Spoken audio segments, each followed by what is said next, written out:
Saudara, pemerintah mewacanakan pemberian vaksinasi booster lanjutan atau vaksinasi COVID-19 dosis keempat.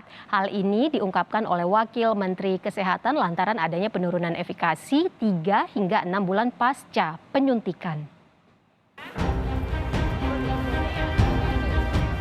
Wacana vaksinasi keempat atau booster kedua kini tengah mengemuka. Isu ini pertama kali dilontarkan oleh Wakil Menteri Kesehatan Dante Saxono beberapa waktu lalu.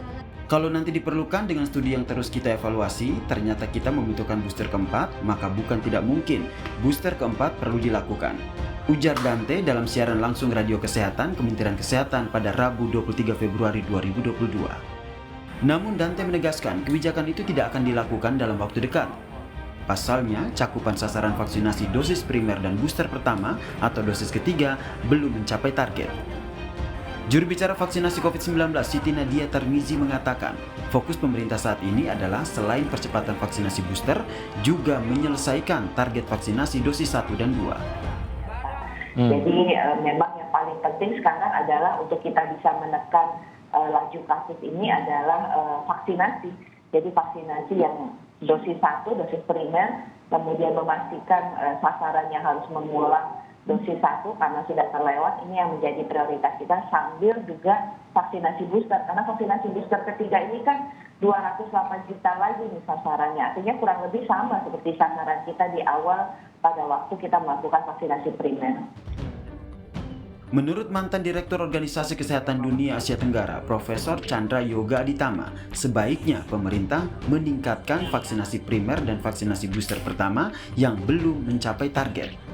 Jika harus diperlukan vaksinasi booster, maka diprioritaskan bagi orang yang berisiko tinggi tertular COVID-19 seperti tenaga kesehatan dan juga lansia.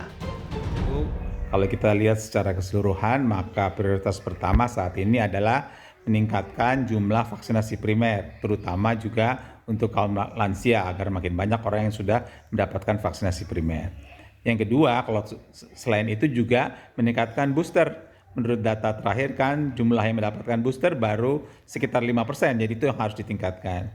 Dan kemudian kalau toh memang akan memberikan booster kedua atau dosis keempat, maka baik untuk diprioritaskan pada mereka yang risiko tinggi, tetapi sudah mendapatkan booster sekitar 6 bulan yang lalu misalnya. Sementara itu, epidemiolog dari Universitas Indonesia, Tri Yunis Miko berpendapat vaksinasi booster keempat ini harus ada studi lebih lanjut tentang kajian antibodi dan kapan waktu yang tepat vaksin ini diberikan. Nah, booster keempat ini harus hati-hati.